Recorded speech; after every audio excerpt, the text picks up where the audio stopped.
Fala galera, eu sou o Diogo Fernandes. E eu sou o Adler Klaus. E estaremos semanalmente gravando este podcast, que por sinal é o primeiro episódio, o nosso podcast Driver Natalense Podcast. Maravilha! Vamos primeiro agradecer aqui aos nossos patrocinadores, que são Amor e Modas e o nosso Lava Jato Limitado. Show de bola! E para começar com chave de ouro, nosso convidado, muito importante, muito especial para a gente, já é um parceiro, já é um amigo, meu parceirão, professor Emerson. Amigo não, irmão. É isso aí, pessoal. Muito feliz aí de participar, né? Ser o convidado número 1. Maravilha. É uma honra estar participando aí desse podcast aí, que vai ter muito sucesso. São assuntos variados, pelo que eu sei, né? Isso. Mas com a ênfasezinha aí em trânsito, em motorista de aplicativo. Na sua né? especialidade, professor. Você abriu para os anais do podcast, né? É isso aí, tamo junto. Vamos começar esse bate-papo. Vai ser um bate-papo muito tranquilo, muito light. E a gente não vai arrochar muitas perguntas não, viu, Emerson? Não se preocupe não. Primeiramente, eu particularmente queria saber um pouco mais da sua história, de sua carreira, como foi que você começou e tudo mais. Então, eu fiz já um pouquinho de tudo aí na vida, né? Eu já trabalhei em diversas áreas, né? Já tive uma empresa de pesquisa eleitoral, pesquisa de opinião pública. Já trabalhei também vendendo gás de cozinha, muita gente não sabe. Eu trabalhava de amarelinho da Novo Gás, né? Cheguei a ser quase eu trabalhava lá na empresa de tanta venda que a gente fazia. A gente vendia aí mais de 1.000 botijões por dia, então era bacana. Eu era motorista da caminhonete, né? Então, um pouquinho de cada a gente já fez alguma coisa aí na vida. Foi esse amarelinho que lhe incentivou para a polícia, que também era amarelo? Não, mas meu grande sonho era ser policial federal, né? Eu queria trabalhar na área de segurança pública, mas queria ser um policial federal. Na época surgiu o concurso da PRF e, enfim, né? Todo mundo já sabe da história. Fui policial rodoviário federal há 14 anos. Hoje, atualmente, dou aula de legislação de trânsito lá no IAP Cursos, que é o maior cursinho preparatório para concursos aqui do estado. Eu já dei aula também no maior cursinho online do país, o pessoal da área jurídica vai conhecer bastante, que é o SERES, lá em Recife, né? Então, nós gravávamos aula lá em Recife e era transmitido para o Brasil todo, né? Então, a gente tem aí um conhecimento, inclusive alguns alunos, né, pelo país afora. E, enfim, a gente já deu aula em Salvador, né, no curso IMPA, João Pessoa no Everest, Mossoró na Conveste, Campina Grande na CELP. A gente já andou um bocado aí, dando aula de legislação de trânsito. Eu participo também do programa Miguel Weber, na Rádio 98 FM, entre 7 e 8 da manhã, né, com dicas de trânsito. E é isso. Temos 18 anos ao todo na área de legislação de trânsito. Vamos deixar um abraço aqui para o nosso Miguel Weber. Miguel Weber, sei que você vai assistir a gente, viu? Um abração aí. Nós acompanhando o seu programa todo dia de manhã, viu? Verdade, a gente tá todo dia, de segunda a sexta, de 7 às 8 da manhã. Ligado na 98 FM. E o professor Emerson sempre participa. Muito bom. Emerson, você tem noção de quantos alunos já passou por você? Olha, é difícil dizer, porque, por exemplo, eu tenho um vídeo no YouTube com mais de 130 mil visualizações. Quem colocar lá no YouTube, professor Emerson Melo, é no canal do IAP Cursos, tá? Mais de 130 mil visualizações. Para a minha área, é muita visualização, né? Então, assim, quantificar quantos alunos, né, entre YouTube, entre aulas online e presencial, é muito complicado. Em 18 anos, ainda mais. Mas a gente eu acredito que já tenha batido aí em torno de 1 milhão de alunos, né, por aí. É porque também tem os que simplesmente assistem os vídeos no YouTube, né? Isso, tem o pessoal, os alunos avulsos, né, ou então curiosos, o pessoal que segue a gente, né? Às vezes está estudando para um concurso, aí vai lá, assiste aquele vídeo específico. É bem interessante. Realmente a gente perde o controle, né? Não tem como saber. Realmente. Viraliza, né? Viraliza, justamente. Emerson, vieram muitas perguntas, eu já quero entrar nesse assunto, legislação de trânsito, que eu sei que é a sua especialidade. Essa cabecinha aí tem uma capacidade de armazenamento gigantesca. Aí é 32 tera. E a gente quer já entrar nesse assunto de legislação de trânsito. Chegaram algumas perguntas, mas eu queria manter essa conversa legal e daqui a pouco a gente entra nas perguntas que chegaram tanto no meu Instagram quanto Acho que no seu também chegou. No meu também, né? Algumas perguntas, né? Então, vamos começar sobre legislação de trânsito. Eu queria começar esse bate-papo a gente falando sobre as novas alterações que tiveram no Código de Trânsito. Nós temos aí algumas alterações que foram feitas no finalzinho de dezembro e valendo a partir do dia 2 de janeiro desse ano de 2023. Né? Uma das alterações mais conhecidas, mais faladas, mais comentadas, nós fizemos inclusive uma reportagem na TV, na TV Tropical, no canal do, acho que é Patrulha da Cidade, que é com Papinha. Né? Fizemos uma reportagem muito bacana sobre o uso de películas. As películas já tinham sofrido uma alteração no início de 2022, né? Pela Resolução 960. Então, reduziu-se a transparência conjunto vidro-película de 75% no para-brisa dianteiro para 70%. Lembrando que quanto mais próximo a 100%, a película é mais clara, quanto mais baixo o índice, a película vai ficando mais escura. Então, de 75% para 70%, se permitiu aí colocar uma película até número 2 no para-brisa dianteiro. Então, isso já foi uma mudança no início do ano passado. E agora nós tivemos uma outra mudança sofrida aí pela Resolução 989. A 989 alterou a 960, ou seja, ela liberou o índice de transparência, simplesmente liberou. Você coloca qualquer película de qualquer índice nos laterais traseiros e o para-brisa traseiro. Então, aquela parte traseira toda ali envidraçada do veículo, você pode colocar qualquer película. Pode fechar total. Que agora está autorizado pelo CONTRAN. Só lembrando que tem que ter a marca do instalador, né? Aquele carimbo, aquela chancela, de uma forma visível pelo lado de fora. Mas é uma mudança aí bastante acentuada em relação às novas regras. Legal. E com relação... Foi permitido também agora películas no para-brisa dianteiro também, né? Isso. Como eu falei, essa película do para-brisa dianteiro já estava permitida desde 2022. Né? Então, saiu de 75 para 70. Você pode colocar número 2, para-brisa dianteiro, lateral dianteiro. Inclusive, essa área é chamada de área indispensável à dirigibilidade. Compreende para-brisa dianteiro e os laterais dianteiros. Esses indispensáveis à dirigibilidade, eles não podem ficar inferior a 70%. Então, seria mais ou menos a película número 2. É a que mais se encaixa, né? Isso. Nós tivemos outras mudanças, né, Diogo? Por exemplo, a infração agora, uma infração nova, que é a de transporte coletivo e de escolares transitar com a porta aberta. Não existia essa tipificação, agora é uma infração gravíssima, né? Nós temos também o curso especializado para vários tipos de veículos, por exemplo, veículos de emergência, transporte de carga indivisível, ambulâncias, viaturas policiais, que são os veículos de emergência. Nós temos também os motofretistas, mototaxistas, escolares, transporte coletivo de passageiros, todos esses veículos que exigem um curso especializado de 50 horas aula, válido por 5 anos. A cada 5 anos tem que renovar e o curso de renovação é de 16 horas aula. Essa infração ela ficou gravíssima. Antigamente ela se encaixava apenas no documento de porte obrigatório, que era o artigo 232, uma infração leve. Então agora a exigência de curso especializado tornou um pouquinho mais grave, né? Agora é gravíssima, R$ 293,47.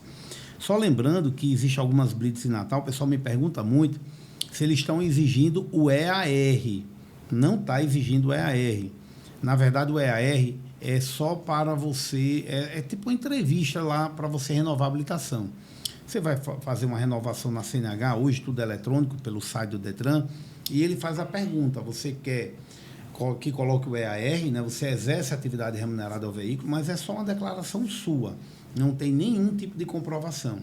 Se você assinalar lá o EAR, o valor para a renovação, ele pula de R$ 177 para R$ 262, porque vai incluir uma prova chamada avaliação psicológica. Que é o psicoteste, chamado psicoteste. Quem tem o EAR na CNH, no campo observações, tem que renovar a CNH. Na hora de renovar a CNH, a cada 5 anos, a cada 10 anos, dependendo da idade, ou até a cada 3 anos, né, quem tiver 70 anos ou mais, na hora que for renovar a CNH, vai ter que fazer o exame, a avaliação psicológica.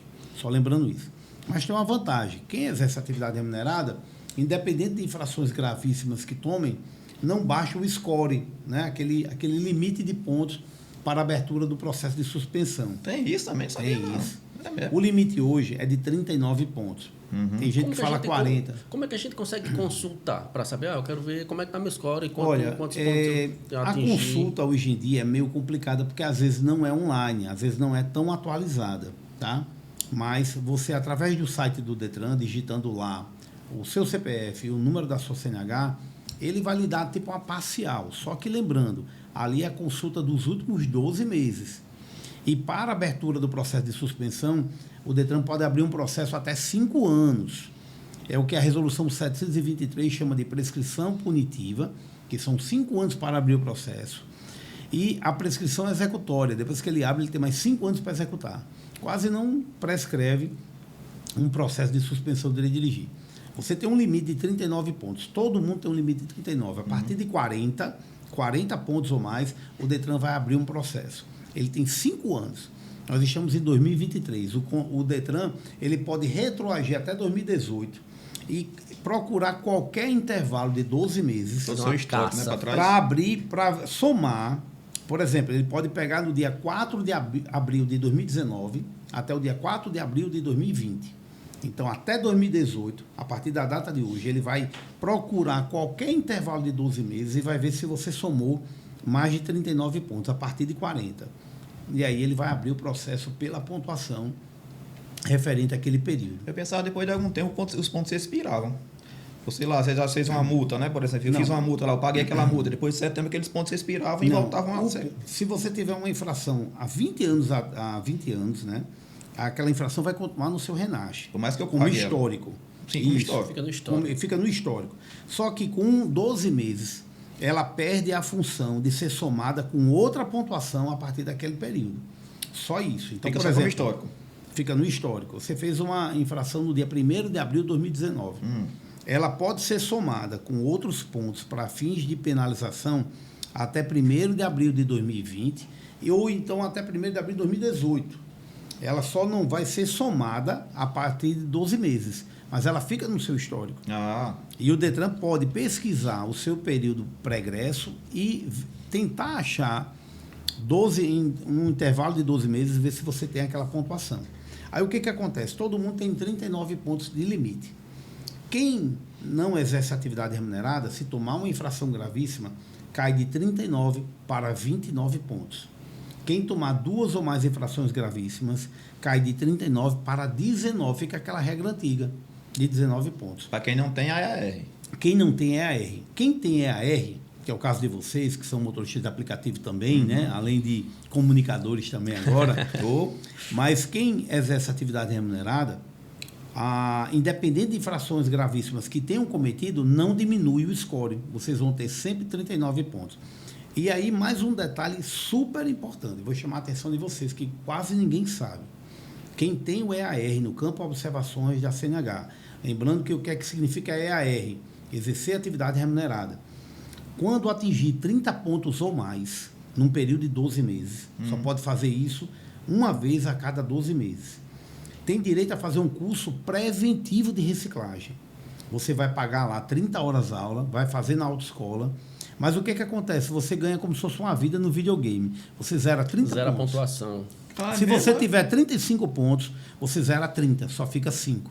Ou seja, você tem, no intervalo de 12 meses, você tem 39 mais 30. Você ganha 69 pontos para você cometer durante o período de 12 meses. Desde que você faça aquele curso de reciclagem. Desde reciclagem. que você faça o curso preventivo, porque existe curso de reciclagem e existe o curso preventivo de reciclagem. Isso tudo é normatizado pelo CONTRAN. Quase ninguém sabe disso. Mas você ganha uma sobrevida. Então, quem exerce atividade remunerada, além do score ficar estático o tempo todo nos 39, não diminui, você ainda tem essa facilidade.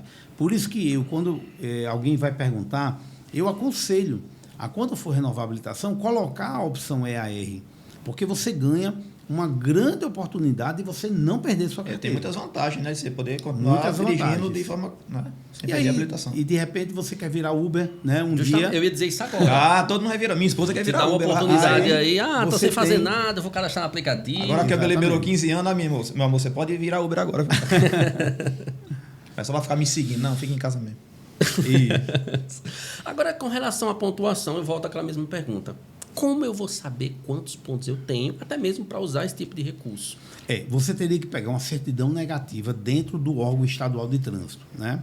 Porque no site do Detran, você só vai ver os últimos 12 meses. E mesmo assim, pode haver algum erro, algum ponto sendo processado. A grande dificuldade disso é que a pontuação, ela só entra, está lá na Resolução 918, que fala sobre o processo administrativo. A pontuação na carteira, ela só entra ao final de todo o processo administrativo. Então, você cometeu uma infração no dia 1º de janeiro de 2020. Aí você entrou com a defesa, demorou a julgar, foi indeferido, você entrou com recurso, demorou a julgar, foi indeferido, você entrou com recurso em segunda instância, que, para quem não sabe, são 3 oportunidades de se defender. Uma como defesa, chamada defesa prévia ou defesa de autuação, e 2 como um recurso, depois que já vira penalidade. Recurso em primeira instância e recurso em segunda instância. Ao final desse processo, pode durar de 2 a 3 anos. Eu conheço processos que duraram já 5 anos. Se você perder em todas as instâncias, aí, ao final, quando esgotar os prazos recursais, ali naquele momento é que vai entrar a pontuação na sua CNH. Só que ela entra com data retroativa. Então, você, quando estiver consultando o site, talvez você nunca visualize aquela pontuação. Mas para o Detran fica registrado no RENAST, no seu prontuário. E ele pode, como eu falei, retroagir 5 anos e somar aquela pontuação com outros pontos que você tenha cometido naquela época e abrir algum processo de suspensão. Eu acho que essa regra, eu acho ela um pouco meio para lascar a gente que é motorista. Porque, pensa só, o Detran, o órgão, no caso, ele pode pegar qualquer período de juntar 12 meses ali, deu a pontuação, lascou. Na verdade, assim, tudo tem um contraponto, né, Diogo? É ruim por um lado, né, porque você pode perder o controle dessa sua pontuação, você não saber quantos pontos você teve, mas, por outro, acende uma luz de atenção para todos os motoristas, para exatamente evitarem tomar multa. Independente de ser 20 pontos, 30 ou 40, que o motorista procure não tomar pontos.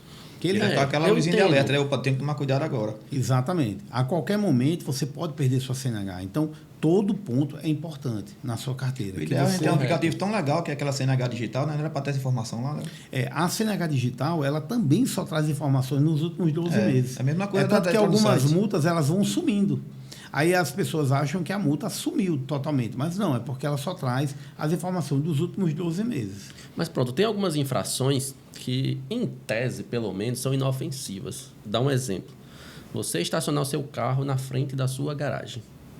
Tem aquela rampinha de acesso, você estaciona o seu carro lá. Você pode ser multado porque o agente ele não sabe que aquele carro é do proprietário daquela casa. Quer dizer, é uma multa que você pode levar aí de bobeira, de graça, que vai contar a pontuação para você. Nesse caso aí, Diogo, como tudo na vida, né? A gente estava até falando aqui antes de começar o podcast, existe um princípio constitucional que é o direito ao devido processo legal. Seja administrativo, que são os casos das multas, ou judicial, é garantido por lei, no caso a nossa Carta Magna, que é a Constituição, o direito ao contraditório e ampla defesa. Se você colocou o veículo na garagem da sua casa e você foi autuado, você tem direito a recorrer à multa.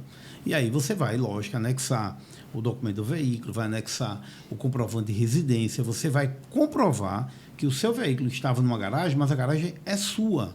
E, muito provavelmente, esse recurso vai ser deferido. Então, tudo tem, como eu falei, aquele contraponto, aquela questão de você expor um contraditório. Lógico que quem vai decidir é quem vai julgar o processo. Eu vi um vídeo essa semana mostrando um caso onde eu acredito que muita gente não desconhece. Um portão de garagem, né, desenhado à mão, proibido estacionar. Só que a guia ela não era rebaixada. E ficou a dúvida, pode estacionar ali ou não? É uma garagem, mas não tem guia rebaixada. É passivo de multa? Olha, é bem complicado porque realmente a guia teria que ser rebaixada. Se não é rebaixada, alguém pode não saber que aquilo ali é um portão. Inclusive, pode até ser um pedaço de madeira. Exatamente. Então, assim, existe um princípio constitucional, que é um dos mais antigos do mundo, inclusive, não é nem constitucional, é um princípio jurídico, que se chama indúbios pro réus. Na dúvida, tem que favorecer o réu e não o órgão autuador. Nesse caso aí, o agente teria que ter um certo bom senso e ver que não dava para a pessoa saber se aquilo realmente era uma garagem. Ainda mais porque tinha uma pintura feita à mão. Não era uma pintura oficial, regulamentada por um órgão. Existem, inclusive, muitas pinturas no pavimento que os próprios proprietários vão lá e pintam de amarelo. Aí pintam lá de amarelo a guia da calçada, né? O meio para ninguém encostar lá. Para ninguém estacionar ali perto da sua casa, mas não tem placa nenhuma de nenhum órgão oficial. Então, ali foi algum particular que simplesmente pintou. Ali não tem um efeito legal. Correto. Outro questionamento. Isso foi antigamente, quando eu morava em outra cidade. Eu morava numa casa, tinha uma esquina na minha casa. Da esquina da minha casa tinha um comércio, eram 24 horas. Minha casa era próxima da esquina, a segunda casa. Aí na esquina lá era faixa amarela, não pode parar em esquina, todo mundo sabe disso. 5 metros do meio fio de esquina. A próxima casa era minha. Só que na próxima casa, a prefeitura foi botar uma faixa de pedestre na porta da minha casa. Aí sempre que eu parava o carro ali, o guarda queria me multar. Aí você poderia solicitar, né? Inclusive, a mudança da faixa, né? A mudança da faixa. O próprio Código de Trânsito diz que qualquer cidadão pode solicitar de ofício aí uma sugestão, uma reclamação para qualquer órgão de trânsito. Toda vez que eu parar o carro lá na minha porta, aí vem um guarda, esse carro aí é meu carro, eu moro aqui. Eu tenho que botar o carro para dentro, ficar tirando e botando o carro para dentro, que eu sei distante. Agora, oficialmente, só lembrando aqui, é interessante você ter tocado no assunto, oficialmente a calçada, toda essa parte, ela é pública. Exatamente. As pessoas acham que a calçada da casa pertence à casa, mas não é. Ela é pública. Ela é pública. Se foi pintado de uma forma que lhe prejudicou, embora tenha lhe prejudicado, mas se foi pintado, até ele retirar, você tem que obedecer, porque corre o risco realmente de você ser autuado em frente à sua própria garagem. Mas é um erro, aí quem iniciou o erro foi o próprio órgão, né? O engenheiro de trânsito que colocou a placa lá. Por falar em erros, existem vários, né? A gente tem aqui em Natal, por exemplo, uma engenharia de tráfego que é terrível, né? Nós temos, por exemplo... Muito bizonha. Eu posso dar um dado interessante. Em torno de 60% dos semáforos de Natal e Grande Natal, tá? Eles poderiam ser substituídos por rotatório. Está sendo 1.060%, eu diria mais. Então, assim, isso é um erro muito grande de logística de trânsito, de engenharia de tráfego. Nós não temos na nossa cidade um mínimo, né? Eu digo que as melhores soluções no trânsito são as mais baratas. Infelizmente, às vezes os órgãos querem fazer uma obra faraônica, túneis, viadutos. Não estou dizendo que às vezes não precisa, mas você tem que começar pelas mudanças mais baratas. Então, o que adianta fazer um túnel, fazer um viaduto e não fazer um sincronismo de semáforo? Na nossa cidade não tem um sincronismo. Nós temos 17 semáforos na Bernardo Vieira, né, que agora é a Avenida Nevaldo Rocha. 17 semáforos. Então, imagina aí, você anda na Bernardo Vieira, na Nevaldo Rocha, e simplesmente você tem um sincronismo, mas é um sincronismo no vermelho. Você praticamente sai de um, entra no outro. Programado para você estar sempre parando. 4 ou 5 quilômetros de Nevaldo Rocha, você leva 20 minutos. Verdade. Para você atravessar aquela via. Então, assim, a gente precisa evoluir muito, principalmente aqui em Natal, em relação à engenharia de tráfego. Outras cidades, como Recife, por exemplo, que tem 20 vezes o volume de veículos da gente, o trânsito lá flui bem mais rápido, bem melhor. A gente vê que tem uma logística melhor. E Natal tem uma quantidade de veículos bem abaixo dessas capitais e o trânsito totalmente travado. Então, precisamos evoluir muito em relação Uma vez você citou no seu canal no YouTube, que eu estava prestando, aquele sinal que você vem, desce a Bonito Naval, né, João Medeiros Filho, tem aquele sinal que direto para Moinho Matinoco, lá na frente tem outro sinal, que você disse que não liga nada a coisa nenhuma. Ninguém atravessa ali, que senão está lá para nada. Esse semáforo aí da João Medeiros Filho, é aquele antes do expansivo. Exatamente, né? Aquele mesmo. Na verdade, tinham dois, já tiraram um ali. Aí, o do expansivo, tem a escola. Nós não somos contra aquele semáforo, somos contra não ter uma botoeira. Porque fica 98% do dia, das 24 horas, aquele semáforo sem servir para nada. Aí, uma ou outra hora é que a gente vê uma travessia de pedestre. Mesmo assim, é muito pequena, muito esporádica. Então, não custava nada colocar uma botoeira ali. Não está ninguém passando, senão fica livre. Chegou alguém, apertou o botãozinho. Outro erro que nós temos no nosso trânsito foi essa obra da Felizardo Moura. Eu não sou contra a obra da Felizardo Moura, mas simplesmente a Prefeitura e o Estado não se prepararam para melhorar as vias alternativas já que a cidade ia praticamente ficar com um acesso à Zona Norte. A gente só tem praticamente não preparou o trânsito para a obra. Não preparou. Eu fiz um vídeo, né, no meu Instagram, divulguei, falando de várias melhorias que poderiam ser feitas. Inclusive, a presença de um guincho na Ponte Nova, na Ponte Newton Navarro, 24 horas. Porque ali não pode ficar veículo imobilizado. Nós temos uma ponte apenas, praticamente. Né? A outra a gente não pode contar, a outra está super reduzida, de vez em quando o trânsito para. Então, não é admissível que a prefeitura, que tem guincho próprio, não disponibilizar esse guincho para retirar veículos que dê pane mecânica. Por falar em pane mecânica, outro dado interessante, 60% dos veículos que você vê na pista com o capô levantado não é pane mecânica, é pane seca. São veículos que estão imobilizados ali no leito viário por falta de combustível, que é outra infração do trânsito, é a infração do artigo 180, que é a infração média, tá? R$ 130,16. Então, voltando para Felizardo Moura, eu não sou contra uma obra importante como a da Felizardo Moura, mas, na minha opinião, se a obra da Felizardo Moura custou 46 milhões, com mais um pouquinho, entre aspas, tá? Eu sei que isso é relativo, mas com mais um pouquinho aí, eu acho que em torno de 150 milhões, teria-se uma terceira ponte, que daria muito mais benefício para a cidade de Natal. Existe um projeto da terceira ponte, né? Que no final da Morgoveia, né? Eu acho que deveria ter sido priorizada essa terceira ponte. Primeiro essa ponte. Teria feito a terceira ponte. Aí sim, com 3 pontos, você interdita uma. Até porque...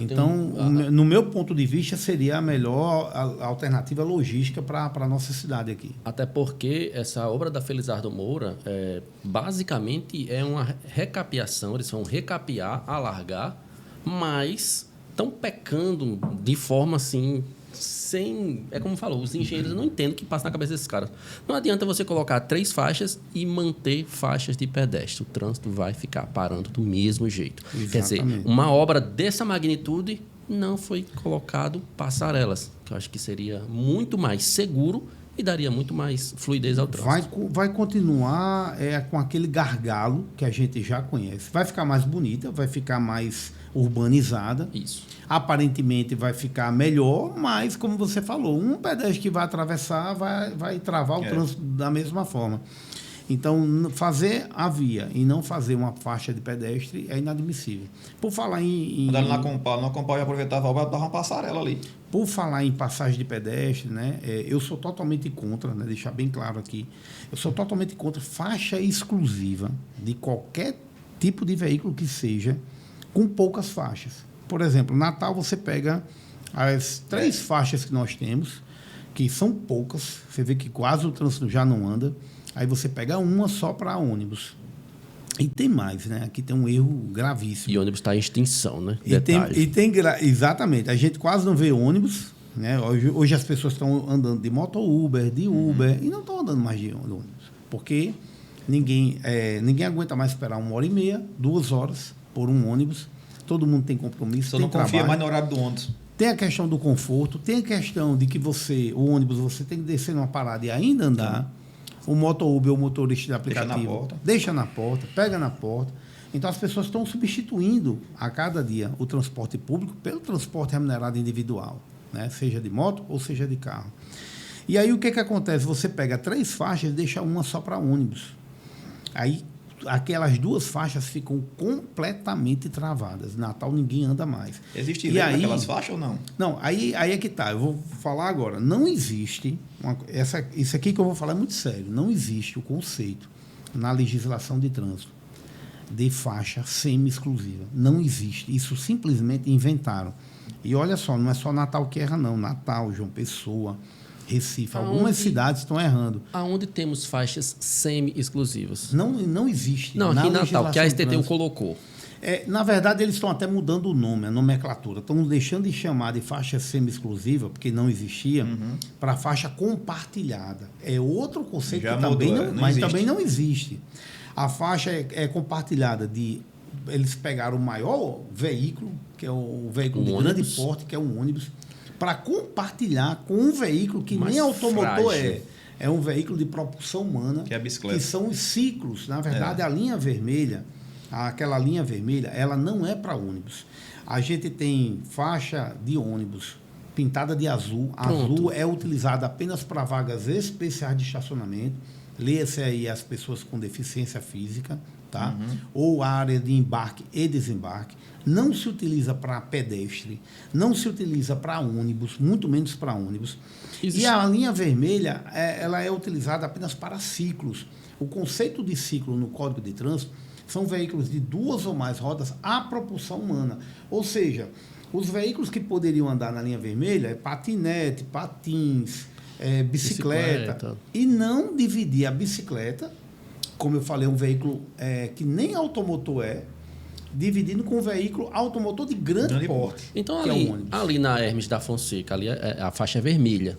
Então, significa que os ônibus estão errados em estar trafegando por ali? Todos errados, com a anuência da prefeitura. Porque lá tem um símbolo dizendo que é permitido ônibus, mas aí ele pinta de vermelho. Então, o próprio órgão, ele acaba confundindo a mente do usuário. E você estuda a legislação de trânsito, você vê que aquilo ali é uma anomalia. Então, se eu for notificado trafegando por ali, cabe recurso alegando que a informação está errada. A informação está errada.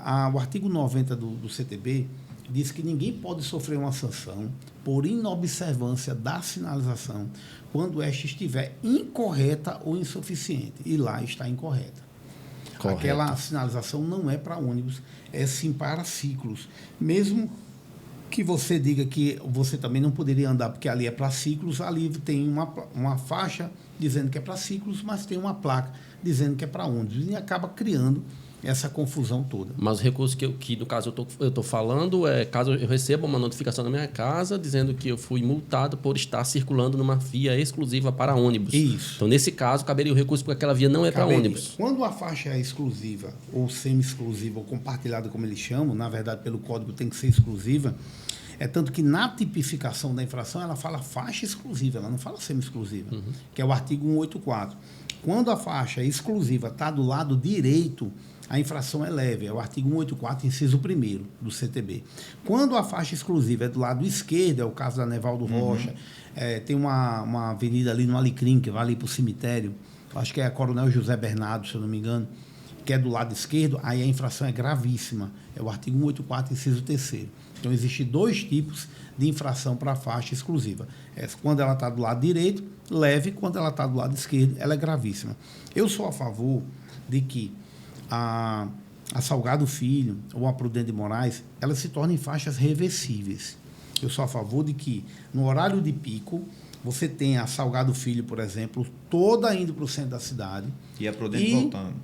E a Prudente voltando, e poderia, inclusive, deixar até as 2 indo, e na volta do pessoal do trabalho, à noite, né, às 18 horas, ela faria o itinerário contrário.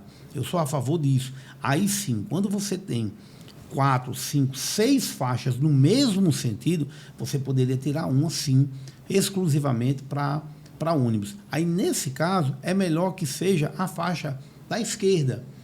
Por quê? Porque aí você não tem interrupções com os cruzamentos da rua. Das conversões, né? No caso, a da direita fica muito bagunçada, muito veículo. Precisa parar para desembarcar um passageiro e tudo mais. O ideal é que as faixas exclusivas fiquem sempre do lado esquerdo e não do lado direito. Do lado direito acaba misturando muito com os desvios, com as entradas. Provocar acidentes, né? Exatamente. Às vezes o motorista vem na faixa do meio e ele em cima quer entrar porque ele tem medo de levar uma multa. Outro erro que a gente tem, né, falando de engenharia de tráfego aqui na nossa cidade, ali na Moema Tinoco fizeram a faixa exclusiva do lado esquerdo, que é o correto.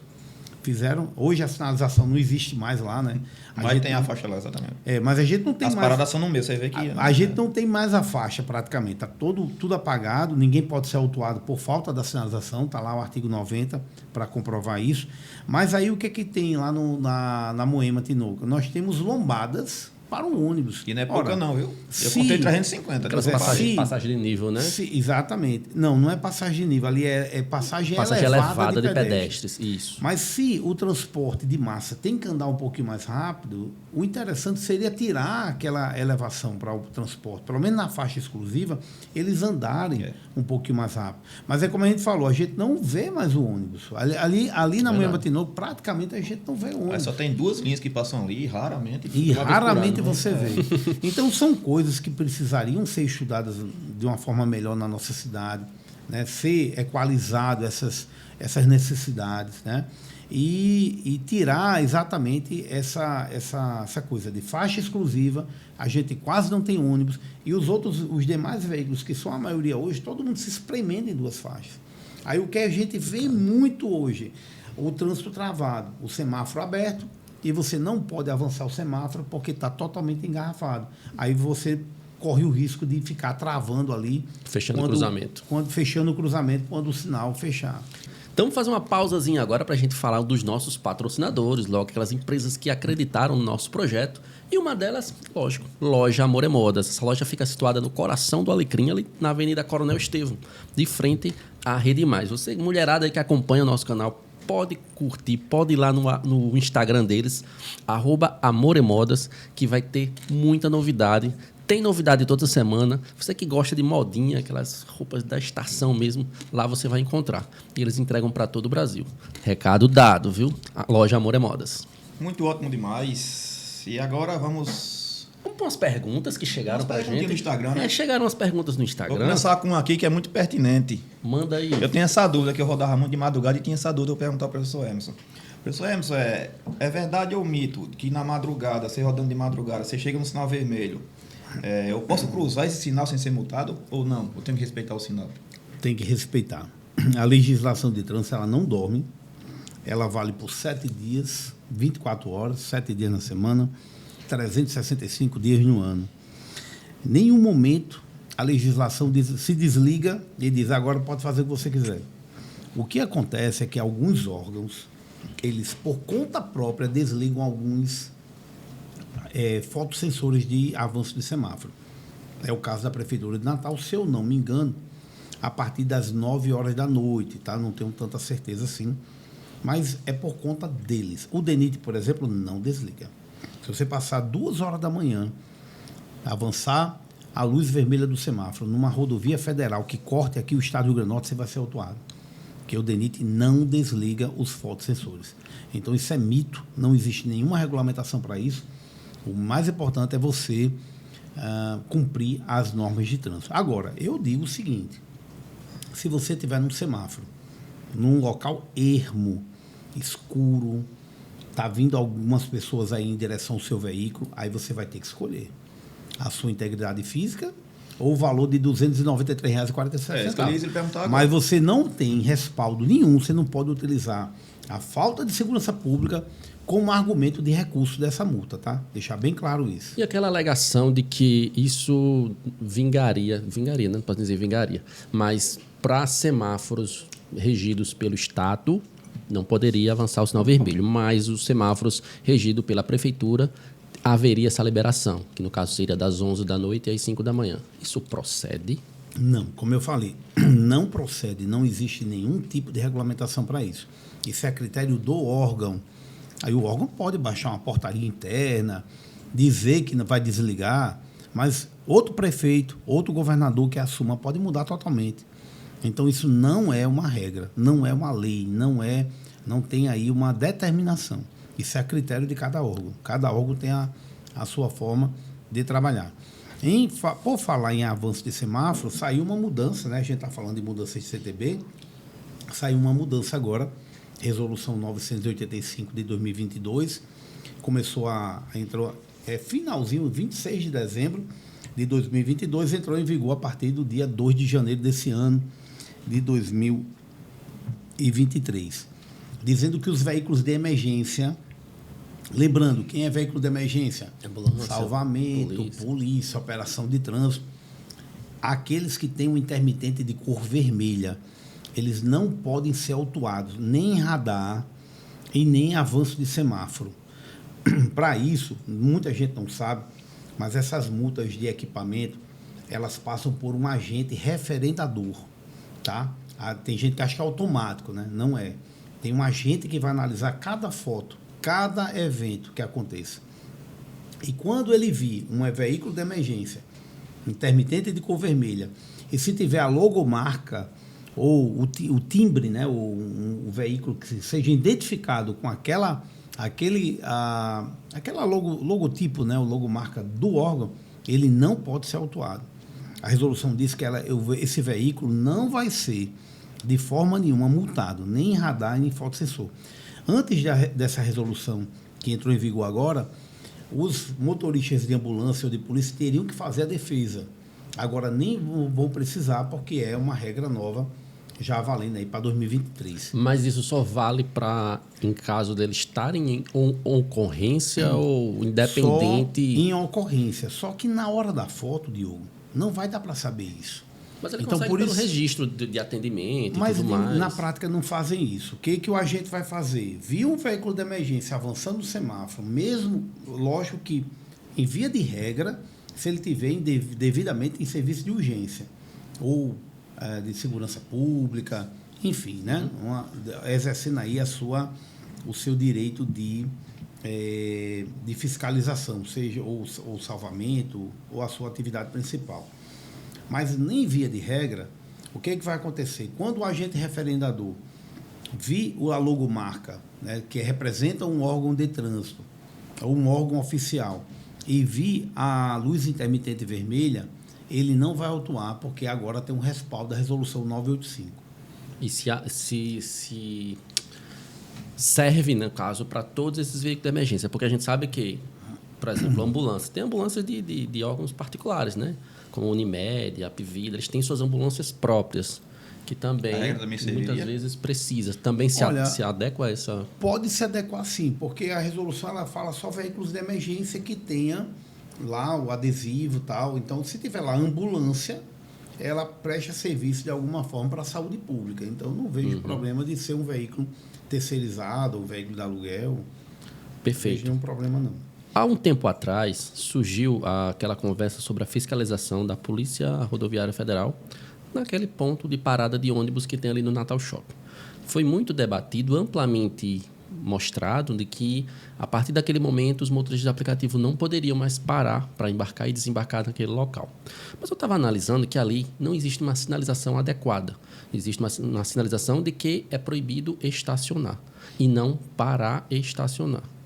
Caso o motorista pare ali e faça de acordo com o que está no código, um embarque ou um desembarque rápido, e for multado, ele pode alegar a falta de sinalização adequada como no seu recurso de defesa para a multa? Olha, para recorrer a essa multa é muito difícil, porque geralmente o agente amarra bem. Se o agente colocar que ele estacionou, embora ele tenha parado, fica a opinião dele contra a do agente. É muito complicado para recorrer esse tipo de multa. O melhor não seria incentivar as pessoas a recorrerem. O melhor seria orientar os agentes autuadores para o que fazer o correto. Vamos lembrar o conceito de parada. A parada é o momento indispensável para se efetuar um embarque ou desembarque de passageiros. O tempo superior a isso vira estacionamento. Parou no ponto de ônibus, desceu alguém ou embarcou alguém e foi embora, você não estacionou, você parou. E a parada no ponto de embarque ou desembarque, que é um ponto de ônibus, não existe nem a tipificação para isso. Então, não existe multa para quem para. Existe multa para quem estaciona. E o Código de Trânsito diz que é 10 metros de um lado e 10 metros do outro. Mesmo sem placa. Se não tiver placa nenhuma de proibido estacionar, é proibido estacionar. Por exemplo, o que caracterizaria um estacionamento? Parar lá no ponto de ônibus e ficar esperando o cliente. 30 segundos, esperou o cliente, é estacionamento. Está dentro do carro, está com o vidro aberto, está com carro ligado. Carro ligado. Alerta ligado. É considerado estacionamento. Isso, né? Alerta ligado é estacionamento. Tem que parar e entrar alguém. Agora, a entrada pode ser muito lenta. Pode ser algum cadeirante, pode ser um idoso. Pode demorar 5 minutos para embarcar. Mas alguém está embarcando. Você desceu do carro, afastou o banco, pegou o cadeirante, pegou a cadeira do cadeirante, foi jogar no porta-malas. tudo isso é o tempo do Faz embarque. parte do embarque. Faz parte do embarque. Então, não existe um tempo mínimo do embarque, existe o tempo suficiente. Vai demorar 5, 10, 15, 20 minutos, mas está embarcando. Não pode ficar parado esperando alguém. Aí vira estacionamento. Agora, se acontecer, que acontece muito, que existe passageiro, gente boa, que facilita, mas tem passageiro que dificulta a coisa. O passageiro está lá no Natal Shopping, ele pede o carro lá dentro do Natal Shopping. Aí eu chego no Natal Shopping, o passageiro está caminhando lá dentro. E eu estou esperando ele lá. Você tem que sair. Eu tenho que sair. Tem que sair. Mas o que acontece muito em relação a essas determinações? Às vezes são determinações só verbal, de reunião. Não tem nada escrito. E nenhuma determinação, mesmo que seja até uma portaria do órgão, não pode se sobrepor sobre uma lei federal. Isso acontece, por exemplo, na parada do SAMES. O SAMES Clube ali em Neópolis. Tem uma placa lá tem o Ezinho cortado, né, um X. Proibido ou parar seja, e estacionar. proibido parar e estacionar muito próximo à parada de ônibus. Aí os agentes que estão autuando lá dizem que naquele ponto de ônibus não pode nem parar. Isso não pode. A sinalização ali está, vamos dizer assim, está indo de encontro à norma. Então não pode chegar e dizer que ali naquele ponto de ônibus não pode parar. Senão nem os próprios ônibus poderiam parar. Não ali. poderiam parar. É muito Então, contraditório, na verdade. contraditório. Né? Então existe, como a gente já vem falando aqui, existe muita falha dos próprios órgãos de trânsito. Eu digo, se o cidadão pudesse multar o órgão, eu acho que teria mais multa do órgão do que multa do cidadão. Porque os órgãos erram muito. Por exemplo, várias vias que têm a placa parada obrigatória. Muita gente não sabe, mas onde tenha o pare, a parada é obrigatória, independente do fluxo de veículos. E tem via que é colocado, por exemplo, ali em Neópolis, antes da passarela, no sentido Parnamirim-Natal, ali perto da Apivida, quem sair da Marginal para pegar a rodovia federal, para a via principal, tem uma placa de parada. E você vê que dá para enxergar tranquilamente o trânsito. Não tem muro, não tem... Ali poderia ser um D a preferência. O D a preferência você vai diminuir, podendo chegar a parar. E o D a preferência depende, essa parada do D a preferência vai depender do fluxo de veículo. Já o sinal de parada obrigatória não depende do fluxo de veículo. Não tem ninguém, mas você vai ter que parar. Inclusive, é a mesma infração. Quem não parar o veículo numa parada obrigatória vai responder pela mesma infração do avanço de semáforo, artigo 208. Inclusive, é o mesmo artigo. É avançar a luz vermelha do semáforo ou de parada obrigatória. É o mesmo artigo, uma infração gravíssima, R$ 293,47. A gente falando sobre... Eu estou querendo voltar, na verdade, sobre... que você falou sobre o cidadão ter direito de fazer pedidos com relação à alteração de sinalização e tudo mais. A gente estava conversando aqui. E um ponto que foi muito questionado, inclusive ontem, acho que foi o Bruno Miguel e algumas coisas que a gente sempre questiona, que é aquela conversão à esquerda quando você vem na Nevaldo Rocha, sentido Nova Descoberta, na Rui Barbosa. É liberada a conversão à esquerda, mas não é liberado o retorno. E muita gente perguntou, por que não? O cidadão tem todo o direito de fazer um requerimento ao órgão de trânsito responsável. Algumas solicitações não são atendidas, né, infelizmente. E eu diria eu vou até um pouquinho mais longe, Diogo, você está falando de uma pessoa solicitar. E quantas solicitações, quantas dicas de trânsito a gente dá via programa de Miguel Weber, que é lá na Rádio 98, que tem audiência gigantesca. Quantas reclamações a gente não faz através da própria televisão. Eu, particularmente, eu dei uma entrevista para algumas redes de televisão falando dos radares irregulares da avenida, da Via Costeira e da João Medeiros Filho. Eu falei isso abertamente num programa de TV. E eles não tomam nenhuma medida cabível. Ou seja, eles sabem da reclamação, eles sabem do problema, mas estão nem aí para resolver. Por exemplo, já entrando um pouquinho aqui no tema de radar, o radar ele pode ser o radar do tipo controlador de velocidade e pode ser o radar do tipo redutor. A via costeira, todo mundo sabe que a velocidade daquela via inteira é de 70 km. Então, se tiver um radar exigindo que você não ultrapasse o limite da via, se o radar for de 70, a gente chama radar controlador. Ele está controlando para que você não ultrapasse a velocidade da via. Em determinado ponto, se aquele radar pedir para que você reduza abaixo da velocidade da via, é o caso da Via Costeira, nós temos ali, já próximo à Mãe Luísa, Sim, radares 50, que né? exigem que você ali baixe para 50, a gente chama de radar redutor. E é obrigatório, pela resolução 798/2020 do CONTRAN, o radar redutor ter display, que é aquele reloginho que diz a velocidade que o veículo acabou de passar.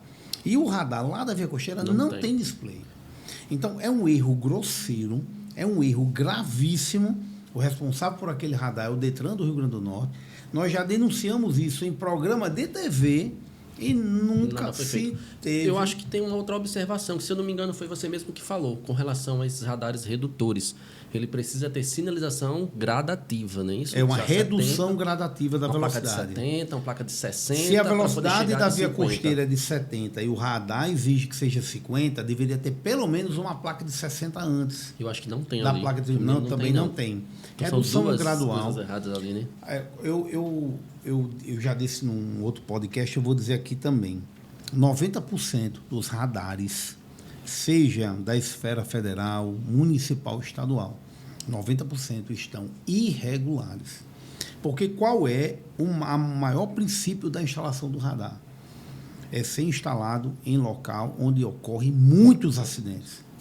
Aí eu pergunto, você conhece algum radar que foi instalado, que você nunca viu um acidente, ou nunca viu nenhum tipo de fama, que ali tem alguma ocorrência? Risco, né? Perigoso. Conheço. Então tem vários radares. Que é absurdo, que é dentro do retorno, que é para Parnamirim ali, mesmo naquela curva desse viaduto. Sim, embaixo do viaduto de Parnamirim. Tem um botão radar ali. Pois é, então tem vários radares que fogem totalmente da finalidade que para que eles foram criados, que foi exatamente para diminuição de acidentes e de vítimas de acidente de trânsito, comprovadamente por estatística.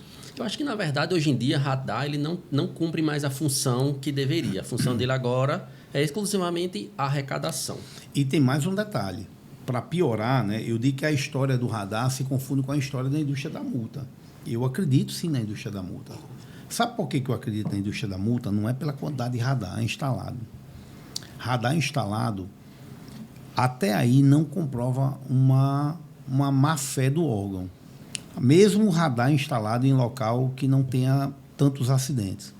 Mas quando o radar está de forma irregular e você recorre, o órgão recursal simplesmente não julga procedente o seu pedido, porque está desobedecendo, inclusive, uma norma do CONTRAN, não tem a sinalização, não tem distância correta, não tem uma redução gradual, não tem um display. Quando o órgão simplesmente não reconhece as falhas que ele mesmo deveria ter corrigido, aí se comprova definitivamente a indústria da multa.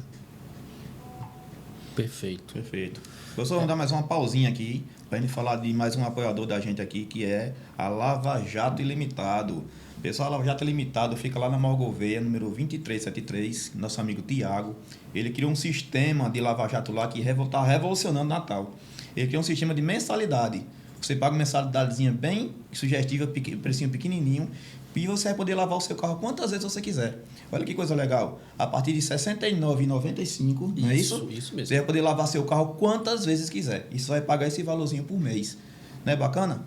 E a promoção é a seguinte, tem uma promoção valendo lá, que é a partir de conta de lavagem. Os 3 primeiros que chegaram lá, teria de conta de lavagem?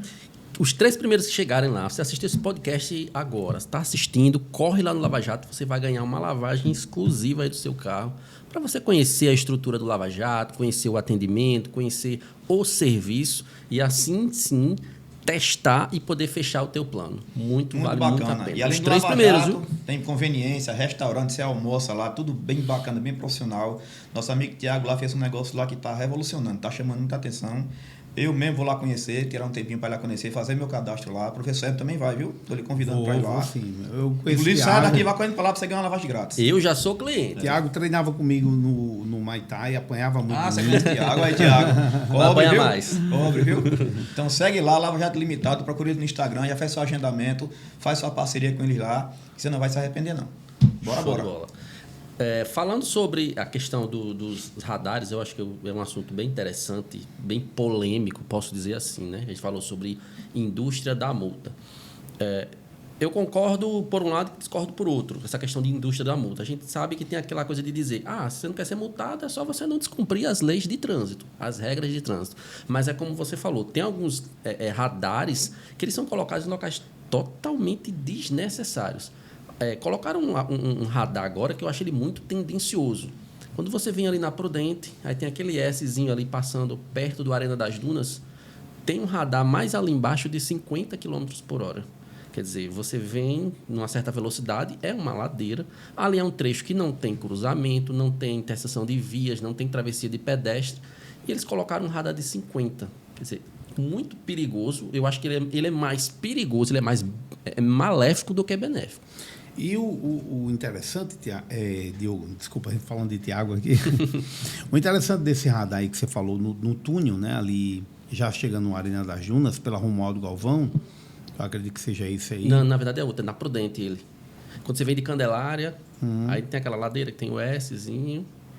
Ah, tá, entendi. Aquele radar. Pronto, aquele radar ali é no sentido Candelária, Arena das Dunas. Isso. Esse radar, realmente, o veículo chega a uma velocidade bastante alta ali, porque realmente é bem íngreme, né? Aquele declive ali.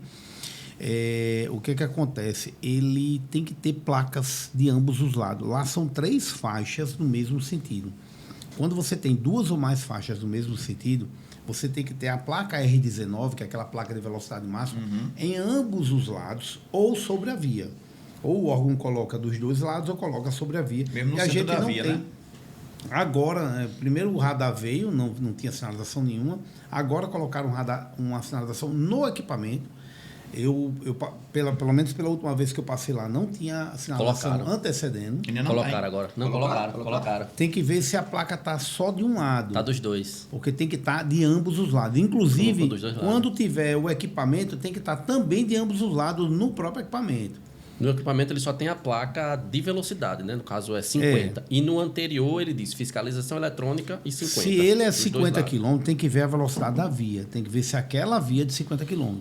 Porque se a via for de 60, e se ele colocou 50, se ele colocou abaixo da velocidade da via, vira um radar redutor. E radar redutor tem que ter display, lá não tem display. Existe regulamentado uma distância que a placa tem que ter do equipamento? Sim. Se a velocidade for até 80 km por hora em trecho urbano, a placa tem que anteceder o equipamento entre 100 e 300 metros. Isso tem uma tabelinha na resolução 798. É tudo regulamentado. Outro erro gravíssimo que acontece nos radares aqui em Natal, principalmente os radares municipais, é a falta de visibilidade do equipamento. Sempre tem uma árvore, um poste, uma placa encobrindo. A gente tem o radar do Midway, está encoberto. O radar do Nordestão, da Salgado Filho, está encoberto. O radar da Prudente de Moraes ali, cruzamento com Alberto, se não me engano, Alberto Silva, tá totalmente também encoberto. O da Prudente de Moraes, encoberto. Então, a maioria dos radares aqui municipais, a gente tem o equipamento encoberto. Os redutores estaduais, tá? A gente tem aí a falta de display. O caso tem o que você vem da Apodi com a Mossoró também está encoberto. A maioria está encoberta. E a resolução 798 diz que o radar tem que estar de forma não ostensiva. Aliás, tem que ficar de forma ostensiva, visível. E não pode estar encoberto. Tem que ser garantida a ampla visibilidade do equipamento. Então, por isso que a gente fala que 90% dos radares hoje em dia, seja de qualquer esfera, estadual, municipal, federal também tem erros. Nós temos aí várias irregularidades. Cabe recurso? Cabe. Muitas vezes o órgão recursal ainda vai indeferir um recurso desse. Algumas são deferidas, outras não. Mas aí quando ele não reconhece o erro, se ele não conserta o erro, né, tudo bem, é um problema de logística do órgão, mas não reconhecer o erro, aí a gente se caracteriza oficialmente a indústria da multa. A gente tem radares irregulares, descumprindo a própria norma do CONTRAN, e ainda o órgão recursal simplesmente fechando os olhos, né? Fechando os olhos para tudo isso. Meio que passando a mão no erro do órgão fiscalizador. Então, assim, nós não somos contra o radar, não somos a favor do excesso de velocidade, mas todo cidadão tem direito ao devido processo legal. Isso é um princípio constitucional. Ele tem direito a contrapor, a expor ali o seu contraditório, a sua ampla defesa. E quem deveria ser o maior guardião da legislação de trânsito deveria ser os próprios órgãos de trânsito. É a mesma coisa, por exemplo, né, de um tribunal superior, como é o caso do STF, ele rasgar uma Constituição Federal. Ele não pode, ele é guardião da Constituição. Os órgãos de trânsito têm que prezar, mais do que ninguém, prezar pelos conceitos, pelas normas de trânsito que são estabelecidas pelo CONTRAN, que é o órgão máximo normativo e consultivo do nosso país.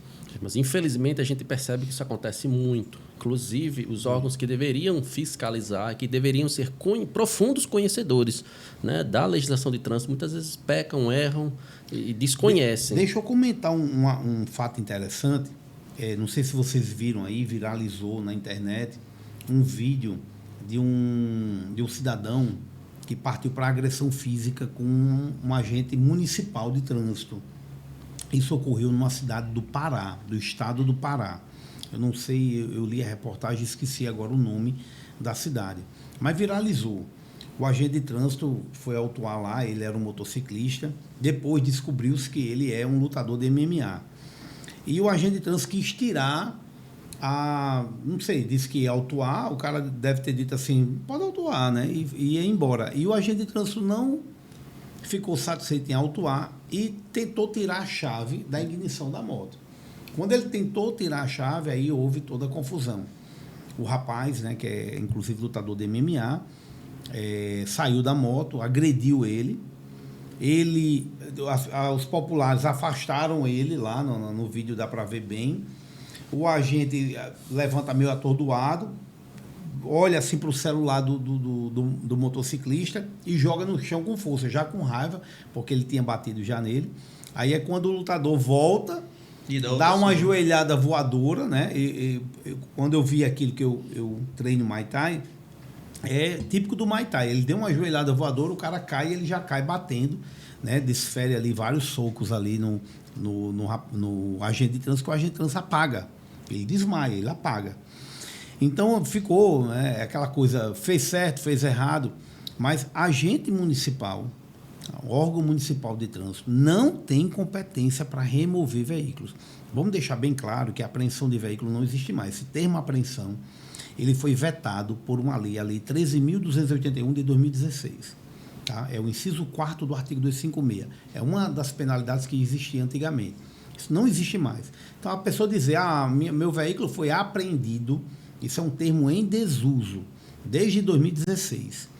Então, hoje a gente diz que o veículo ou vai ser retido até que seja sanada a irregularidade, ou vai ser removido para o depósito do órgão autuador.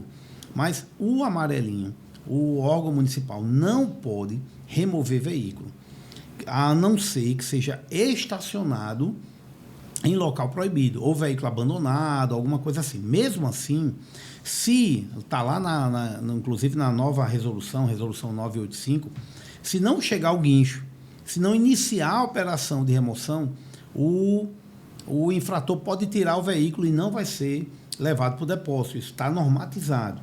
Então, o agente municipal, ele errou em querer tirar a chave da ignição.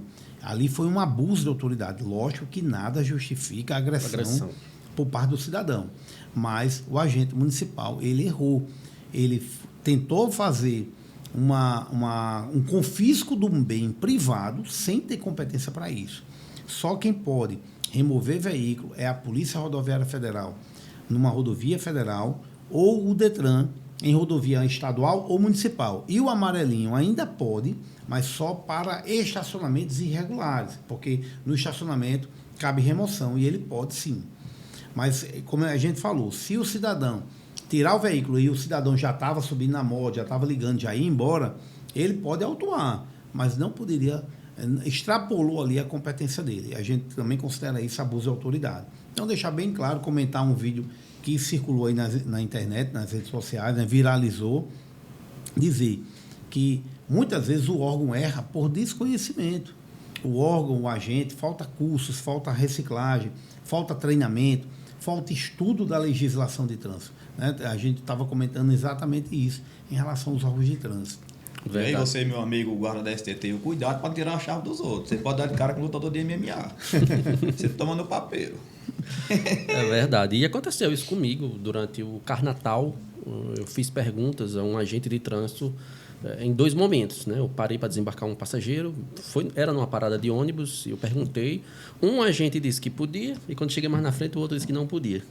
Então, assim, a gente vê o desconhecimento, às vezes despreparo, talvez, como você falou, talvez falte treinamento, falte um pouco mais de organização por parte, né, do órgão fiscalizador. Haja vista que, se eles estão lá para fiscalizar, eles têm que ter o conhecimento, é o básico. Verdade.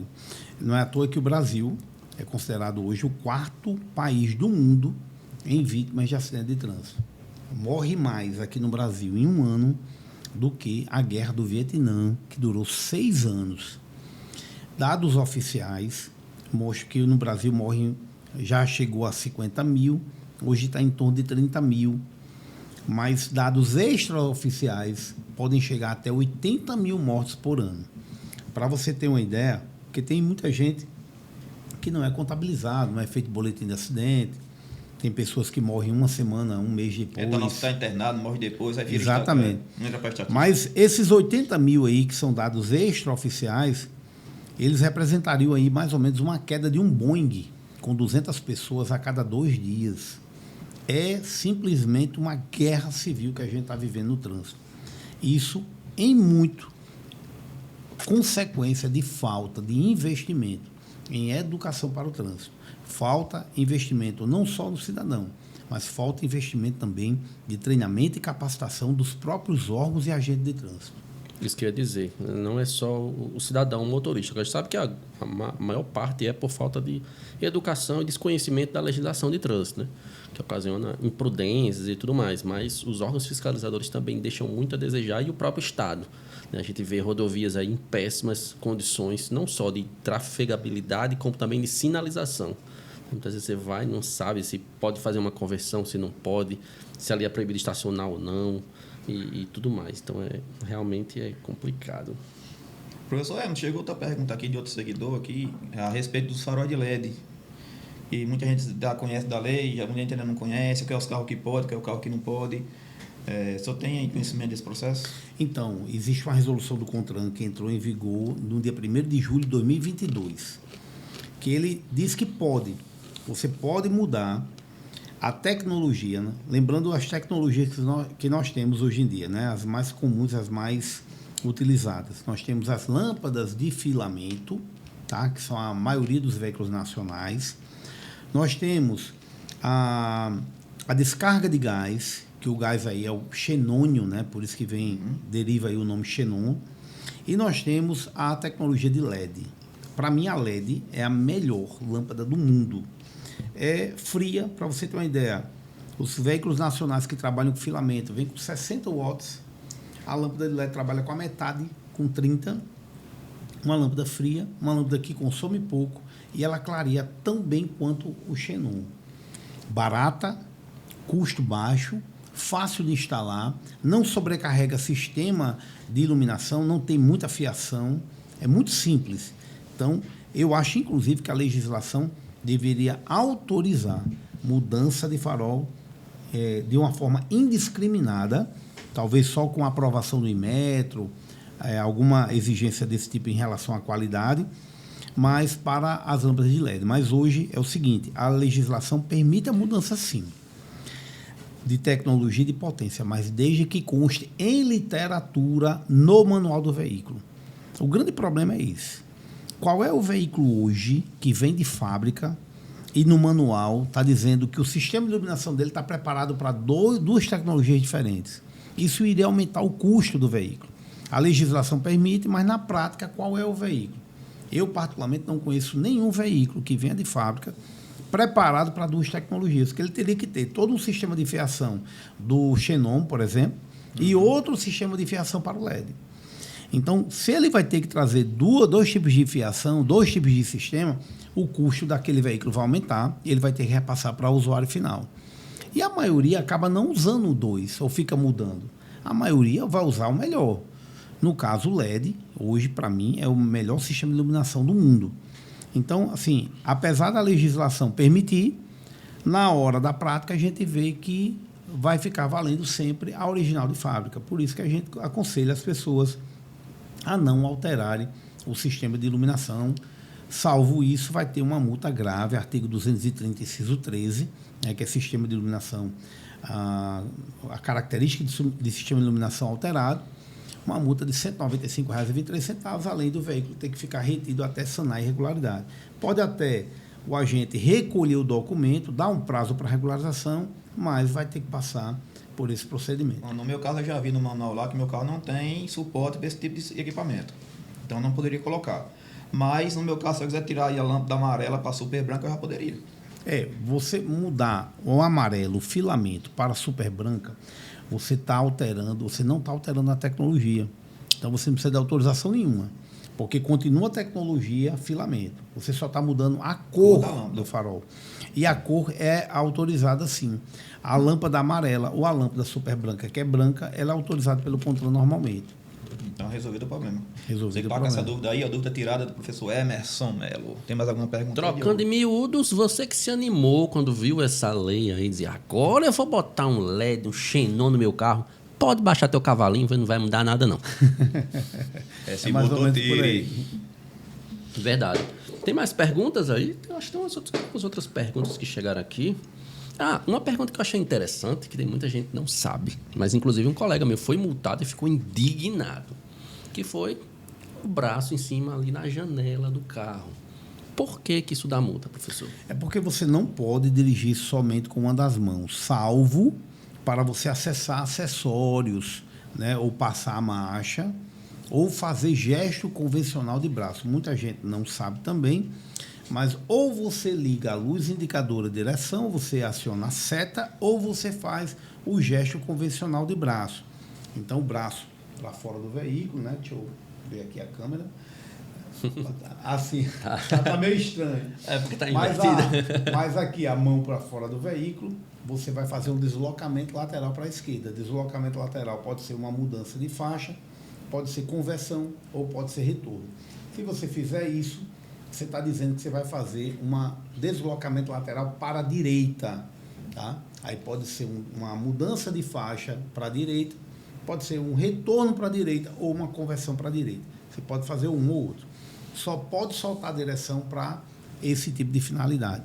É mais fácil ligar a seta também, viu, gente? Aí vem outra polêmica, né? A questão do motorista de aplicativo ele acionar o celular para aceitar uma corrida. Isso. Aí vamos lá. Hoje, os agentes de trânsito, quando você toca no celular, está autuando por manusear. E manusear é infração gravíssima.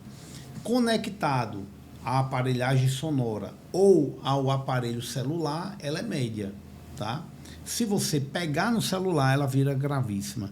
Aí eu discordo um pouco da interpretação, porque você acionar um acessório, um som, né? Você dá um toquezinho lá na mídia, na tela, para mudar uma rádio, enfim, para você acionar algum acessório, você pode. Mas para dar um toque numa tela e aceitar uma corrida, você não pode. Eu acho errado, sim. Você pegar o celular com a mão, ter que mexer com a outra, mas você manusear, tá dirigindo, e você não é nem manusear, você tocar, acionar a tela, na minha opinião, deveria ser considerado como se fosse um acessório. Até porque a resolução 241 do CONTRAN, ele permite o aparelho celular ficar em suporte, tá? Não é nem aparelho celular, qualquer dispositivo de imagem, ficar no suporte. Inclusive ela disse que o suporte pode ser ou no para-brisa ou ali no painel, tá? A maioria coloca ali no ar-condicionado. Desde que a imagem que se projete para o condutor não seja de entretenimento, tá? Seja de, por exemplo, orientação cartográfica, o GPS pode. Então, oficialmente, o CONTRAN está dizendo que o motorista de aplicativo pode sim colocar o celular no para-brisa em suporte e pode ter imagens vindas do celular que seja de orientação cartográfica. A grande polêmica seria se tocar na tela para aceitar uma corrida é considerado manusear. Pelo que a gente percebe, os agentes de trânsito estão considerando sim manusear. Eu consideraria, particularmente, como se fosse um acessório, porque não há diferença na prática de você clicar numa tela de um celular e você clicar na tela de um kit multimídia exatamente, para acionar algum acessório do veículo. No caso, essa lei seria interpretativa? Na verdade, a legislação fala manusear, ela não fala tocar na tela, ela não fala, né? A gente vê que é uma interpretação dos agentes. Eu me preocupo um pouco quando vai para essa parte de interpretação por parte de Se a gente for pegar ao pé da letra, manusear, fala mão, né? E às vezes você tocar com o dedo é bem diferente de você segurar na mão. Na verdade, era bom a gente ver no dicionário o que é manusear exatamente, o significado da palavra. Pelo menos o manusear... Né? É tocar, pegar, né? Mexer. Eu acho também, eu concordo plenamente, que você ticar não faz. É a mesma coisa que você está tocando no som, alguma coisa que é permitido, mas no celular não pode. Realmente é bem... E aí, quando a gente vai ver o contexto, que a resolução do CONTRAN permite um dispositivo, o celular é um dispositivo eletrônico, ficar afixado no para-brisa ou no painel, e ainda mais, pode reproduzir imagem cartográfica, eu não vejo problema nenhum. Agora, se o motorista precisar pegar o celular para ver uma conversa do WhatsApp, ver mais coisas, aí ele teria que estacionar numa vaga permitida para poder manusear o aparelho, tá? Então, ele vai para uma vaga que ele pode estacionar, aí não seria uma parada, seria estacionar realmente, tá? E aí ele pode mexer no celular. Não pode, tá? Deixar bem claro, não pode pegar no celular, manusear o celular no semáforo, parado no semáforo, e nem acostamento. Tem gente que acha que pode, mas não pode. Em acostamento não pode, que foi feito apenas para uma parada de emergência, e também no semáforo, mesmo com o sinal fechado, também não pode. Como eu falei, manusear. Agora, quer manusear, quer tirar ali do suporte, quer mexer mais, aí você vai para uma vaga regulamentada, uma vaga permitida, estaciona o carro, aí você pode mexer à vontade. Só respondendo, manusear, eu já abri aqui, já dei uma pesquisada. Manusear pelo dicionário, né? É pegar, mexer na mão, apalpando, pregar com as mãos no uso e mover com as mãos. Isso sim é manusear. Então, no caso, ele ir lá e você ticar, exatamente, isso não é manusear. Eu também não considero manusear. Se ele vinha à margem de uma rodovia, vem na BR-101, Salgado Filho ali, né, Ópolis. Ele tem que atender uma chamada, ele pode encostar a margem da rodovia para atender a chamada? Não pode. Não pode. Ele é, como eu falei, para manusear não, tá? Mas como eu falei, eu não considero tocar na tela um manuseio. A gente está vendo aqui a definição do dicionário, a gente está vendo que teria que mover, teria que pegar, palpar. E você tocar ali, ele está no suporte, continua no suporte. Eu não consideraria... Eu não manusei o celular, eu não toquei nele. Então tem muita infração de uso do celular, ao meu ver, abusivo, sendo aplicado pelos agentes de trânsito de uma forma abusiva. Lembrando que é inerente à profissão de motorista de aplicativo estar tendo esse contato com o aparelho, tendo que aceitar, tendo que recusar, tendo que fazer algumas operações rápidas ali. É quase que você pedir para acabar ou extinguir a profissão de motorista de aplicativo. Você não tem condição de trabalhar o dia inteiro sem tocar na tela do... Cada vez que você fosse tocar na tela, tivesse que estacionar o carro, desligar o carro, para poder pegar na tela, dar um toque na tela, ficaria quase que inviável a profissão de vocês. É impossível, porque a chamada ela dura uns 10 segundos. São 5 segundos. Não dá nem tempo de você encostar, achar uma vaga, estacionar, parar para poder olhar a chamada se a gente vai ou não. Exatamente. Realmente é totalmente Por isso que eu sou inviável. totalmente contra, tá? Essa interpretação de motorista. Lógico que existe casos e casos. Existe motorista que acaba pegando o celular, que motorista, por exemplo, que trabalha em motocicletas. Eu já vi parado no semáforo, pegando de forma meio que demorada, abusiva. Aí tudo bem, mas aceitar uma corrida, dar um toque lá, ou tá ali, talvez até ampliando ali a parte do mapa, né, para saber aonde é que vai entrar, eu não vejo problema nenhum. Não interpretaria isso como manuseio, tá? Eu, particularmente, isso é a minha opinião também. Eu não posso dizer aí que a minha opinião é a única que serve, tá? Deixar bem claro aí. Queria só, apesar de ser um negócio que a gente já conversou muito sobre isso, mas ainda há muito desconhecimento com relação ao uso da cadeirinha por parte dos motoristas por aplicativo. Como é que ficou aí? Houve uma mudança, né? Na verdade, é uma mudança já tem alguns anos, né? A resolução 819 equipara aos taxistas os motoristas de remuneração individual, que são motoristas por aplicativo, dessa isenção de transportar as crianças num sistema de retenção equivalente ao cinto. Lembrando que existem duas regras, onde transportar e como transportar. A regra de onde transportar continua válida para todo mundo, taxista, motorista de aplicativo, onde transportar crianças de menor de 10 anos e que não tenham atingido o 1,45 m. Tem que satisfazer as duas condições. Criança 10 anos, atingiu 10 anos ou atingiu 1,45 m, ou uma ou outra já pode ir no banco dianteiro. Mas a criança é menor do que 10 anos. Se é menor do que 1,45 m, ela vai no banco traseiro. Essa é a regra de onde transportar. Essa regra vale para taxista e vale para motorista de aplicativo, vale para todo mundo. A única regra que está isentando o taxista e o motorista de aplicativo é como transportar. Então, a criança vai sendo transportada como? Utilizando o que no lugar do cinto? Se a criança já utiliza o cinto, é o cinto. Mas se a criança não utiliza o cinto, ela vai precisar. Aí vai depender da idade, peso e altura. Antigamente era só idade, agora é idade, peso e altura. Ou seja, depende do biotipo físico da criança. O que for mais confortável e o que for mais seguro para ela.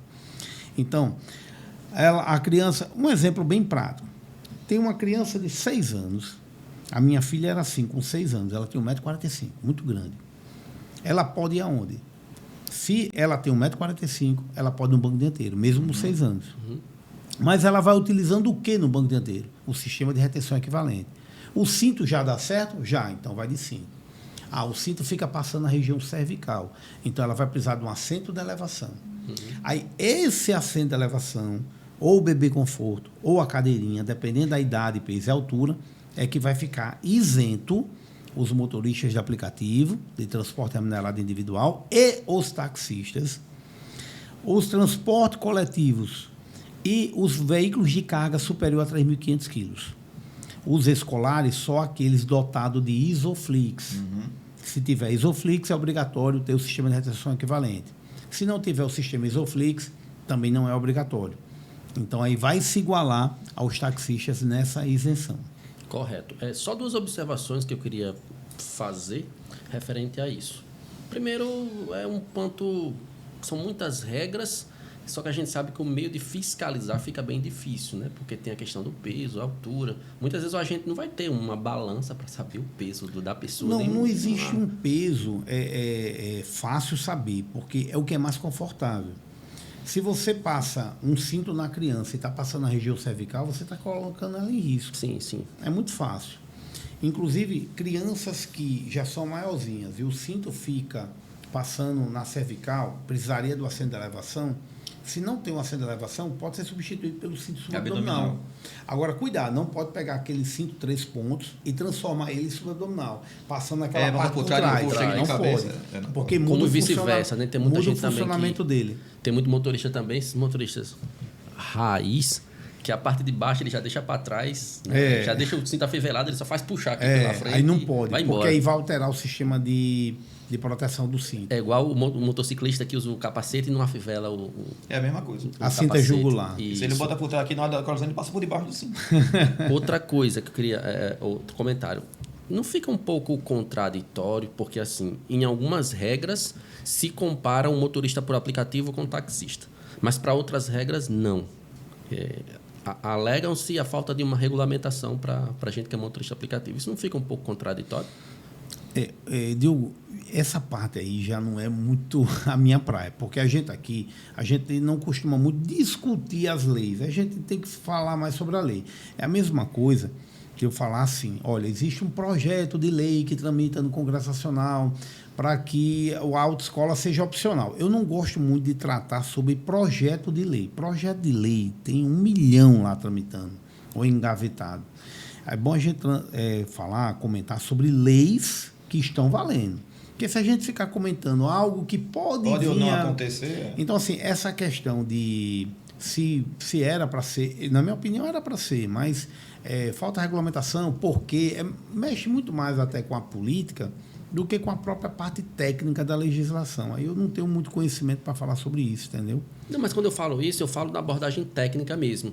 Em algumas situações, você levar em consideração que ele é motorista aplicativo, então essa regra não se aplica para ele. Eu vou dizer qual é a maior diferença para isso ser totalmente equiparado. A maior diferença é que, a partir do momento que o motorista do aplicativo tivesse uma identificação oficial, caracterizado, aí ele poderia ter o mesmo direito. Não dá, por exemplo, se libera a passagem do taxista aonde é transporte exclusivo de ônibus. Vamos supor que tenha uma regulamentação municipal que todo taxista pode transitar naquela faixa exclusiva de ônibus, ou até no acesso da Felizardo Moura. Sim. Mas por que se faz isso para taxista e não se faz para Uber? Porque o taxista ele tem toda uma caracterização externa. Não tem como você desligar, tirar aquele adesivo, tirar o adesivo do táxi para depois você viajar. Eu vou viajar, hoje eu vou tirar o adesivo do táxi. Não dá. Existe uma regulamentação. Já o motorista do aplicativo, ele acendeu uma luzinha, né? Que tem alguns motoristas que usam aquele letreiro ali estático, né? Com o nome Uber. Errado, né? Inclusive é proibido pela resolução 960 de película. Mas você acender aquilo e depois você apagar é muito fácil. Isso. Então você pode usar para particular, você pode usar para uma viagem, ninguém sabe exatamente. Você pode acender aquilo ali, tá com passageiro e não tá rodando pelo aplicativo. Então é totalmente diferente. Então, assim, dizer que os motoristas de aplicativo não têm os mesmos direitos, mas também não têm as mesmas obrigações.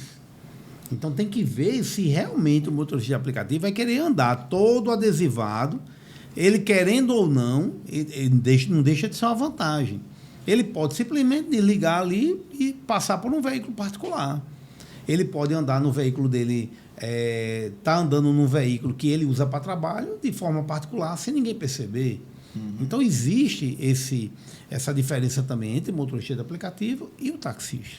Eu não lembro qual foi o município, não sei se é Fortaleza ou é Recife, que os veículos de aplicativo eles são identificados.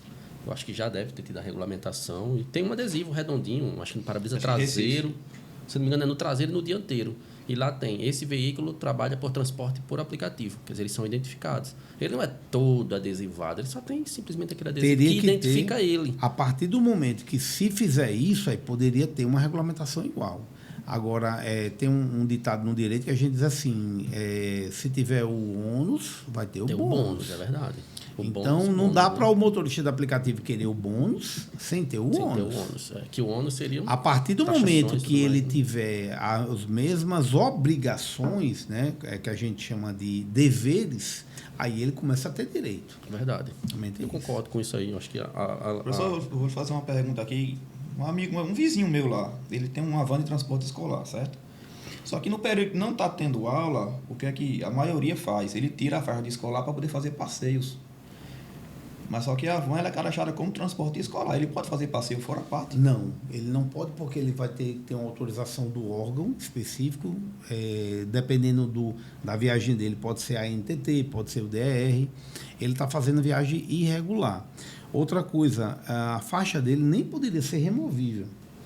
A faixa de transporte escolar, isso é regulamentado mais pelo município, existem regras, mas normalmente é uma faixa pintada ou adesivada, né? Então, assim, ele nem poderia estar fazendo isso. Perfeito. Professor Emerson, queria agradecer demais a sua participação. Já acabou? Já acabou, já, cara. Rapaz, puxa mais 2 horinhas. O papo estava muito bom, como sempre. Professor Maravilhoso Emerson aí demais. dá uma aula pra gente, pra você que tá aí, que curtiu aí, que acompanhou, acho que foi muito esclarecedor. E pra gente que é motorista, que é cidadão, é muito importante a gente conhecer as regras, conhecer as leis, para que a gente não seja também, né, pego de surpresa, nem por um erro nosso, nem por um erro deles. Então, professor Emerson, muito obrigado. Foi bom demais. Eu acho que a escolha foi muito assertiva, não foi, Adana? Foi na mosca, mano. Foi a melhor Tinha escolha que a como gente já começar teve. melhor? A nível Acho que não, mundiais. né? A nível mundiais, pessoas, E ainda, vocês ainda ganharam um café na cafezinho com rapadura. rapadura. Sim, verdade. Cadê a garrafa, hein? Sai um cafezinho com rapadura aqui. Trago pelo nosso Aqui professor tomou Emerson ali, aí. sabe? Já tomaram tudo? Já tomaram tudo já? Putz. Eu que agradeço aí o convite, né? Muita honra em participar do primeiro podcast de vocês, né? Do Drive Natalense. Adler, Diogo, né? Todo o pessoal aqui da produção, Jeanzinho, Jean Filho aí, a galera que chegou junto. A gente junto. agradece aí Deu toda a estrutura aqui maravilhosa do podcast, né? Várias câmeras, uma estrutura sem comparação aqui em Natal. Então, assim, a gente está muito feliz, né? E me convidem mais vezes. Com certeza. Quando tiver café, pode vir. Sem sombra de Eu dúvida. trago o café. E você que não se inscreveu no nosso canal, vai lá no YouTube, escreve Driver Natalense Podcast, se inscreve lá, ativa o sininho, que assim que postar o primeiro vídeo, você vai ser o primeiro a ser notificado, já vai assistir de boa em primeira mão. Não deixe de seguir a gente. Segue também professor.emerson.melo, segue ele lá no Instagram. Me segue também, Adeleroff lá. E Driver Natalense, segue a gente lá no Instagram e acompanha todas as novidades que nós vamos postar previamente, futuramente, mundialmente, para todo mundo assistir de forma maravilhosamente excelente. Verdade, galera. Não se esqueçam, se inscreve lá no canal. Lembrando que é gratuito, você não vai pagar nada. Se inscreve lá. Compartilha também com a galera, com seus amigos. Você achou interessante? Compartilha. Manda pro teu irmão, pro teu vizinho, pro teu papagaio, pro cachorro. Manda para todo mundo. E não se esquece também, segue aí o professor Emerson.melo. Não é isso? Isso. Ele é muito Deixa eu deixar bom. bem, Ele responde tudo, gente. Pode Deixar mandar bem claro aqui, viu, que todas as minhas consultorias são gratuitas, né? Tem gente que acha que não, né? Que tudo que eu faço aqui cobra alguma coisa, não. Vai lá no direct, lá do meu Instagram, como vocês já falaram, @professor.emerson.melo. Todas as dúvidas lá a gente responde de forma totalmente grátis, galera.